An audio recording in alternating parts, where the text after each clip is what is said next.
Hello foodies, তো আমার চ্যানেলে তোমাদের সকলকে স্বাগত। আমি আজকে প্রথম একটা ব্লগ ভিডিও আনলাম তোমাদের জন্য। আজকে কি রেসিপি দিতে চলেছি তোমরা তো সেটা থাম্বনেল দেখে বুঝেই গেছো অবশ্য। তো যাই হোক, আজকে আমি সয়াবিনের মোমো তৈরি করে তোমাদেরকে দেখাবো। সো তার জন্য আমি নিয়েছি এখানে পরিমাণ মতো কর্নফ্লাওয়ার, আর তার সাথে দেবো একটু পরিমাণ মতো লবণ। তোমরা লবণটা তোমাদের স্বাদ মতো দিও।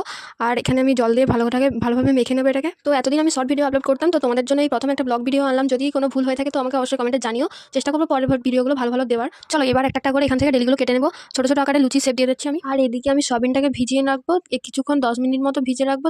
তো বন্ধুরা, আমি যেমনভাবে তোমাদেরকে রেসিপিটা দেখাচ্ছি, তোমরাও ঠিক সেইভাবে বাড়িতে বানালে তোমরা দোকানের মতোই মোমো বাড়িতে বানাতে পারবে। তো কোনো জায়গায় কিন্তু স্কিপ করা যাবে না। আর তোমাদেরকে অসংখ্য ধন্যবাদ আমাকে এত তাড়াতাড়ি আমার সাবস্ক্রাইবারগুলো 1K করে দেওয়ার জন্য। এভাবেই তোমরা আমার পাশে থেকো। চেষ্টা করবো তোমাদের জন্য ভালো রেসিপি নিয়ে আসার। আর তোমরা চাইলে আমাকে অবশ্যই কমেন্টে জানাতে পারো তোমরা কী রেসিপি দেখতে চাও। চলো আমি এখন মেখে রাখা ময়দাটাকে ভালো করে বেলে নেব। এদিকে আমি সয়াবিনটাকে এখন পেস্ট করে নিচ্ছি। তো এবার আমি এটাকে হালকা একটু সরষের তেলের মধ্যে পেঁয়াজ আর সয়াবিনটাকে ভালো মতো ভেজে নেব।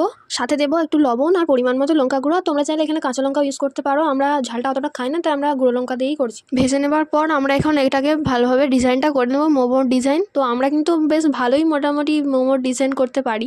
এখানে আমরা 2 ধরনের মোমোর সেট দিয়ে দিয়েছি। তো তোমরা এখন দেখতে পাচ্ছ আমরা এইভাবে করে হাতের সাহায্যেই করে নিচ্ছি। দেখো কত সুন্দর একটা ডিজাইন হয়ে গেল, তাই না?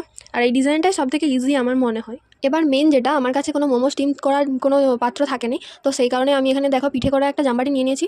এর মধ্যে আমি এখন তেল মাখিয়ে ভাতের হাঁড়ির মুখে দিয়ে দেবো। আমার ভাতের হাঁড়ির নিচে ভাত হবে, ওপরে মোমোগুলো স্টিম হয়ে যাবে। কত সুন্দরভাবে একটা বুদ্ধি দিয়ে দিলাম তোমাদেরকে, তাই না? খুব সহজে তোমরা এটা বাড়িতে বানাতে পারবে। দেখো আমার মোমো এখন পুরোপুরি রেডি। তো দেখতে যতটা সুন্দর, খেতে তার থেকেও অনেক সুন্দর হয়েছে, একদম পারফেক্ট দোকানের মতো। তোমরা চাইলে তোমরাও বাড়িতে এইভাবে একবার বানিয়ে দেখতে পারো। আর ভালো লাগলে আমার চ্যানেলটা অবশ্যই সাবস্ক্রাইব করে দিও নতুন রেসিপি পাওয়ার জন্য। তো চলো বাই।